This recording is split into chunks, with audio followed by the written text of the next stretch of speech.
So hello everyone, this is Varsha and welcome back to mastermind. तो देखो, last video में तुम में से काफ़ी सारे स्टूडेंट्स मेरे को बोल रहे थे कि वर्षा दीदी जितना भी ग्रीक माइथोलॉजिकल लवर्स है उसमें हम लोगों को थोड़ा प्रॉब्लम हो रहा है। तो इस पर्टिकुलर वीडियो में हम लोग यहाँ पर क्विक रिविजन करने वाले हैं। जितना भी तुम्हारा मर्चेंट ऑफ वेनिस में एक्ट 5 में जितना भी ग्रीक माइथोलॉजिकल लवर्स है, there is a conversation between Lorenzo and Jessica. वो लोग यहाँ पर कुछ कुछ ग्रीक माइथोलॉजिकल लवर्स के बारे में डिस्कशन करते हैं। तो उन लोगों का डिस्क्रिप्शन पढ़ना इंपॉर्टेंट है। तो जो डिस्क्रिप्शन है हम लोग क्विक रिविजन करने वाले इस पर्टिकुलर वीडियो में। There are basically four pair of lovers. तो यहाँ पर हु आर दे और इसके बारे में थोड़ा सा डिस्क्रिप्शन हम लोग जानने वाले इस पर्टिकुलर वीडियो में। तो वीडियो को एंड तक जरूर देखना, क्विक वीडियो होने वाला है। So let's start with this video. Well so guys, यहाँ पर देखो, यहाँ पर 4 पेयर ऑफ लवर्स है। पहले का नाम क्या है? पहला नाम है Troilus and Cressida. Troilus and Cressida they were lovers of each other. दूसरा जो लवर है, दूसरा पेयर ऑफ लवर्स, उनका नाम क्या है? Thisbe and Pyramus. Thisbe, THISB, Thisbe and Pyramus. देखो यहाँ पर लिखा हुआ है। देखो मैंने यहाँ पर जो मॉर्निंग में एक वीडियो अपलोड किया था एक्सट्रैक्ट वाला क्वेश्चंस के ऊपर, उसके अंदर भी हमने यहाँ पर डिस्कशन किया था। तो थिस्बी एंड पायरमस इंपॉर्टेंट है। उसके बाद जो थर्ड ग्रीक माइथोलॉजिकल लवर्स है जिन लोगों के बारे में यहाँ पर बात हो रहा है, that is Dido and Aeneas. Dido, DIDO, Dido, काफ़ी लोग डीडो भी बोलते हैं लेकिन डाइडो होता है। And एनियस, AENEAS। और जो फोर्थ माइथोलॉजिकल लवर है जिन लोगों के बारे में बात हो रहा है, that is media, MEDEA, media and essence, AESON। देखो यहाँ पर जो कि पहला माइथोलॉजिकल लवर है, इसमें मेल कौन है फीमेल कौन है ये भी तुम्हें पता होना चाहिए, नहीं तो तुम हिम हर में यहाँ पर गलती कर दोगे। Troilus is male, Cressida is female. तो यहाँ पर देखो इन लोगों के बीच में क्या होता है, लोरेंजो टॉक्स अबाउट देम। तो ये याद रखना कि ये ट्रॉइलस एंड क्रेसिडा के बारे में कौन बोल रहा है? लोरेंजो बोलता है। Both Troilus and Cressida were lovers of each other and they promised to remain faithful. So both were lovers of each other and they had promised that they will remain faithful to each other. But यहाँ पर क्या होता है, जो Troilus होता है, Troilus, it will be LUS. So Troilus was the son of king of Troy. ये याद रखना, Troilus was the son of king of Troy. And Cressida is the female. That means she is a girl. She fell in love with another guy. So here she is considered as an unfaithful lover.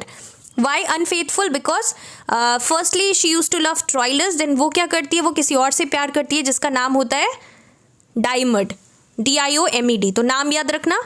फिर यहाँ पर ट्रॉइलस क्या करता है? ट्रॉइलस एक wall होता है जिसका कि नाम है walls of Troy. Walls of Troy, इस पर चढ़कर क्रेसिडा को देखता है वहाँ से, क्योंकि क्रेसिडा को यहाँ पर क्या होता है, क्रेसिडा को ग्रीक लोग लेकर चले जाते हैं as in the exchange of prisoners. ये तुम्हारे बुक में लिखा हुआ है। तो उस वजह से यहाँ पर क्या होता है, वो यहाँ पर वॉल पर चढ़कर, वॉल पर क्यों चढ़ता है? क्रेसिडा को देखने के लिए, because he used to love her very much. And Cressida was a symbol of unfaithful lovers. तो लोरेंजो जो स्टोरी बोल रहा है इसमें यहाँ पर ट्रॉइलस जो कि मेल है, he was faithful, he used to love her very much, but Cressida is considered as an unfaithful lover because उसने ट्रॉइलस को धोखा दिया था। नेक्स्ट यहाँ पर जो सेकेंड वाला है, that is Thisbe and Pyramus. I hope you know the story, ये बहुत इंपॉर्टेंट है, थिस्बी एंड पायरमस। इसमें देखो होता क्या है, Thisbe is female and Pyramus is male. इन लोगों के बीच में again they use to love each other and Thisbe was a Babylonian maiden. याद रखना, यहाँ पर क्या होता है कि दोनों एक साथ शादी करना चाहते थे, लेकिन इन लोगों के parents they were against their marriage. तो यहाँ पर क्या होता है, एक दिन वो लोग डिसाइड करते हैं कि रात में वो लोग जंगल में जाकर मिलेंगे। तो जंगल में जबकि वो लोग जाते हैं तो यहाँ पर क्या होता है, पायरमस थोड़ा लेट हो जाते हैं और थिस्बी यहाँ पर, सपोज दिस इज थिस्बी यहाँ पर पहले पहुँच जाती है और वो यहाँ पर पायरमस का वेट करती है। तो यहाँ पर she encounters with a lion, suppose this is a lion. So she encounters with a lion, और जब वो लायन को देखती है तो वो यहाँ पर डर कर, लायन के मुंह में देखो यहाँ पर बहुत सारा ब्लड स्टेन्ड रहता है, मतलब पूरा यहाँ पर मुंह में खून लगा रहता है, बिकॉज वो मतलब अभी तुरंत ही जो लास्ट टाइम शिकार करके आया रहता है लायन, तो उस वजह से उसके मुंह में पूरा यहाँ पर ब्लड स्टेन रहता है। और वो यहाँ पर क्या होती है, जबकि वो लायन को देखती है तो वो भाग जाती है। जब वो भाग जाती है तो उसका यहाँ पर एक क्लोक छूट जाता है, क्लोक वहीं गिर जाता है, CLOAK तुम्हारे बुक में मेंशन्ड है। क्लोक बेसिकली एक क्लोथ है, अ पीस ऑफ क्लोथ। तो वो उसका गिर जाता है और उस वजह से वो भाग जाती है। लेकिन जो लायन है, जितना भी ब्लड स्टेन्ड है, कोइंसिडेंटली जो ब्लड स्टेन होता है लायन के माउथ में, वो यहाँ पर उसके कपड़े पे गिर जाता है, पूरा कपड़े पे लग जाता है। उसके बाद वो तो यहाँ से भाग चुकी होती है, पर जबकि पायरमस उससे मिलने के लिए यहाँ पर आता है तो वो देखता है कि यहाँ पर उसका बॉडी भी नहीं मिलता है, लेकिन उसका एक क्लोक उसको दिखता है थिस्बी का। और वो जब देखता है कि पूरा ब्लड स्टेन्ड है तो वो सोचता है कि यहाँ पर लायन ने उस पर अटैक किया होगा और वो शायद मर चुकी है और लायन उसको खा चुका है। तो वो क्या करता है, वो एक तलवार निकालता है, वो खुद को मार लेता है, पायरेमस मर जाता है। उसके बाद जबकि थिस्बी यहाँ पर आती है तो थिस्बी यहाँ पर पायरेमस का डेड बॉडी देखती है, तो वो सोचती है कि उसको यहाँ पर लायन ने मार दिया और फिर वो खुद भी यहाँ पर उसी तलवार से खुद को भी मार देती है। सो ये बेसिकली स्टोरी होता है और इसमें देखो दोनों फेथफुल है। इसमें क्रेसिडा अनफेथफुल है, जिस स्टोरी के बारे में लोरेंजो यहाँ पर डिस्कशन कर रहा है। फिर थिस्बी एंड पायरेमस के बारे में Jessica is talking about them, और यहाँ पर देखो दोनों ही फेथफुल है। एक बार यहाँ पर रीड कर लो। Jessica talks about them. Thisbe was a Babylonian maiden. She and her lover Pyramus were forbidden to meet by their parents, as I already told you. One day they arranged to meet in a forest. This Thisbe saw a lion and fled, leaving her cloak behind. Pyramus saw her bloodstained cloak, thought Thisbe was dead, and killed himself. Thisbe returned, saw her lover's body, and killed herself too. Both became symbols of faithful lovers. So here both are faithful lovers. देखो नाम यहाँ पर काफ़ी लोग क्या करते हैं, pair अलग अलग कर देंगे। अगर तुम थिस्बी को डाइडो के साथ जोड़ रहे हो तो ये अलग हो जाएगा, तो इसलिए यहाँ पर तुम्हें याद रखना है। देखो मैंने यहाँ पर तुम्हारे लिए रिसेंटली ई बुक्स लॉन्च किया है for ICSE history, civics, bio, chemistry and geography. E books in the sense यहाँ पर तुम्हारे पास अभी से लेकर बोर्ड एग्जाम्स तक के लिए डेफिनेटली बिल्कुल भी टाइम नहीं बचा है, और इस पर्टिकुलर लिमिटेड टाइम के अंदर तुम्हारे पास इतना टाइम नहीं है कि तुम हर एक चैप्टर का हर एक क्वेश्चन, हर एक टॉपिक को डिटेल्स में पढ़ सको। तो इस पर्टिकुलर ई बुक के अंदर ओनली लिमिटेड क्वेश्चन है और वही पिकअप क्वेश्चन है, वही इंपॉर्टेंट क्वेश्चन है जो 2024 बोर्ड एग्जाम्स में आने वाला है। तो देखो हमने लास्ट टाइम भी यहाँ पर ई बुक्स लॉन्च किया था और तुम जाकर पुराना वीडियोस देख सकते हो, एकदम same to same question board exams में आया था। So this time also we have done the best. इस पर्टिकुलर ई बुक के अंदर वही पिकअप क्वेश्चन है, वही लिमिटेड क्वेश्चन है जो 2024 बोर्ड एग्जाम्स पर्सपेक्टिव से इंपॉर्टेंट है। और साथ ही साथ यहाँ पर let me tell you the price. यहाँ पर प्राइस मैंने ऑलरेडी मेंशन कर रखा है। The price of history civics is 125, for bio it is 148, for chemistry it is 150 and this is 123 for geography. यहाँ पर देखो यूट्यूब पर अभी काफ़ी सारा कोर्सेज लॉन्च हो रहा है, बट एट द एंड अभी यहाँ पर तुम्हारे पास इतना टाइम नहीं है कि तुम दिन भर बैठकर यहाँ पर वीडियो लेक्चर्स देखो। अभी तुम्हारे पास सिर्फ और सिर्फ लिमिटेड टाइम है और तुम्हें यहाँ पर सेल्फ स्टडी के लिए टाइम देना है। तो यहाँ पर तुम इस पर्टिकुलर ई बुक से प्रिपेयर कर सकते हो। अभी तुम्हें एंड टाइम में क्वेश्चन एंड आंसर्स पे फोकस करना है rather than studying and going through the video lectures.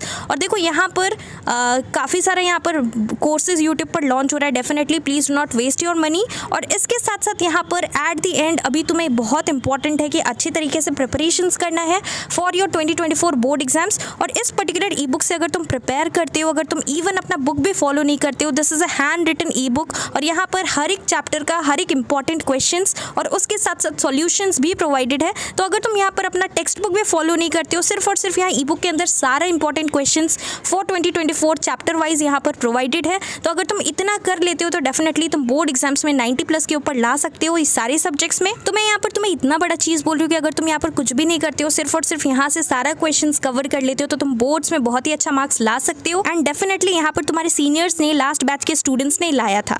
तो यहाँ पर देखो तुम्हें लेना कैसे, let me tell you the steps how you can avail it. तो देखो मैंने यहाँ पर इंस्टाग्राम का लिंक नीचे डिस्क्रिप्शन बॉक्स में दे रखा है। You have to DM me on Instagram with I want to buy ICSE history civics e book और I want to buy ICSE geography e book, depends on the subject which you want to avail. और देखो अभी यहाँ पर exams का time है तो काफ़ी सारा मैसेजेस रहता है, so please do not text me hi hello directly. You have to message me on Instagram with I want to buy ICSE ebook and then I'll tell you the steps how you can avail it, and definitely this is going to help you to score good marks in your ICSE 2024 board exams. Now the third story is regarding Dido and Aeneas. यहाँ पर इसका discussion कौन करता है, यहाँ पर पहले Lorenzo करता है, फिर जेसिका बोलती है, फिर अगेन ये यहाँ पर इन लोगों के बारे में लोरेंजो बताता है।